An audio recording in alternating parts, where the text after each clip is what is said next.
आज की इस वीडियो में हम कक्षा द्वादशी विषय जीव विज्ञान के अध्याय 6 जिसका भाग 4 प्रकरण का नाम है पादपों में जल अवशोषण को प्रभावित करने वाले कारक और रसारोहण, इनके बारे में हम इस वीडियो में अध्ययन करेंगे।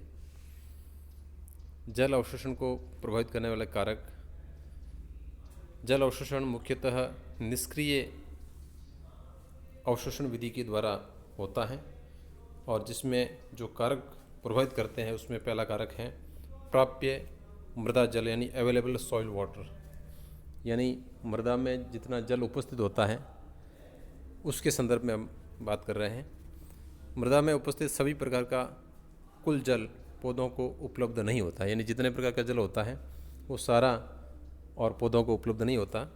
मुख्यतः केशिका जल यानी कैपिलरी वाटर जो होता है उसका ही कुछ भाग पौधों को और सुलभ होता है या उपलब्ध होता है, यानी पौधे केशिकीय जल को अवशोषित करते हैं। सामान्यतः अवशोषण के लिए सबसे आदर्श स्थिति वह है जबकि मृदा में जल और इसकी क्षेत्र क्षमता अथवा जल धारण क्षमता यानी वाटर होल्डिंग जो कैपेसिटी है तथा स्थायी मलानी प्रतिशतता परमानेंट विल्टिंग परसेंटेज इनके प्रक्षेत्र में हो, यानी जो मिट्टी ने कितना जल अवशोषित कर रखा है या कितनी जल को धारण कर रखा है और साथ में जो पादप का स्थायी म्लानी प्रतिशत है वो कितना है, उसके क्षेत्र में ही जल अवशोषण होता है। यही आदर्श स्थिति होती है।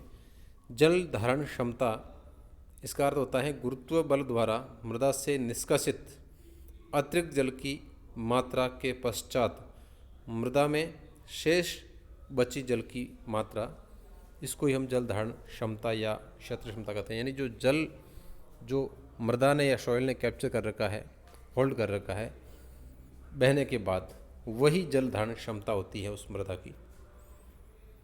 स्थायी म्लानी प्रतिशत मृदा जल की वह प्रतिशतता जबकि उसमें उगे हुए पौधे की पत्तियां पहली बार स्थायी मुरझान या म्लानी प्रदर्शित करती है, यानी मृदा में जल की वह प्रतिशतता जिसमें उगा हुआ पौधा उसकी पत्तियां जो होती हैं वो मुरझा जाए या पहली बार मुरझाना प्रारंभ करे, तो वही स्थायी म्लानी प्रतिशतता कहलाती है। इस स्थिति को मृदा की स्थायी मुरझान प्रतिशतता भी कहते हैं।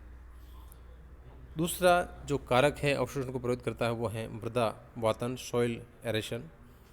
अच्छे वातन यानी अच्छे वायु वाली मृदा जैसे दोमट मृदा से पर्याप्त जल अवशोषण होता है। जलाक्रांत मृदा से जल अवशोषण निम्न और शून्य होता है, यानी जिसमें पानी की मात्रा मृदा में ज़्यादा हो, यानी जलाक्रांत की स्थिति हो, बहुत ज़्यादा मात्रा में पानी मृदा में उपस्थित है उस अवस्था में, और मृदा में वायु कम से कम होती है, ऐसी स्थिति में अवशोषण की क्षमता पौधे के लिए बहुत ही कम होती है। तीसरा जो कारक है वो है मृदा का तापमान, सॉइल टेम्परेचर। मृदा के उपयुक्त तापक्रम अर्थात 20 डिग्री सेल्सियस से 30 डिग्री के मध्य अधिकतम जल अवशोषण होता है। कई बार पूछ लिया जाता है प्रश्न भी कि मृदा का तापमान कितना हो जिस समय जल का अवशोषण पौधे के लिए सर्वाधिक हो, तो ऐसा तापमान मृदा का 20 से 30 डिग्री के मध्य होना चाहिए। 20 डिग्री से कम और 30 डिग्री से अधिक ताप पर अवशोषण जो होता है वो कम से कम होता है। चौथा जो कारक है अवशोषण को प्रभावित करने वाला वो है मृदा विलीन की सांद्रता यानी कंसंट्रेशन ऑफ सॉइल सॉल्यूशन। मृदा में खनिज लवणों की अधिकता से मृदा विलयन की सांद्रता उच्च हो जाती है, यानी विलयन गाढ़ा हो जाता है। इस स्थिति में जल अवशोषण क्षीण होता है, यानी कम से कम होता है।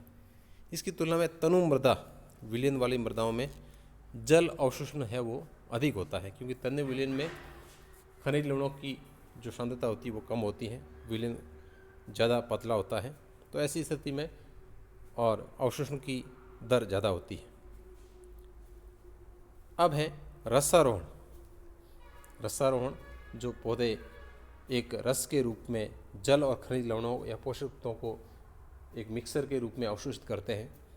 इस रस को किस प्रकार अवशोषित किया जाता है या नीचे से जड़ों से ऊपर की ओर भेजा जाता है, उसे हम रसारोहण कहते हैं। यानी मृदा से जल मूल रोमों द्वारा अवशोषित होकर पौधों के शीर्ष तक या अन्य अंगों में तनु विलयन रूप में पहुंचता है। जल के इस ऊपरी दिशा के स्थानांतरण को रसारोहण या रस का आरोहण या एसेंट ऑफ सैप कहते हैं। पौधों में जल का स्थानांतरण जाइलम तत्वों विशेष रूप से वाहिकाओं यानी वेसल्स तथा वाहिनिकाओं यानी ट्रैकेट्स के द्वारा होता है।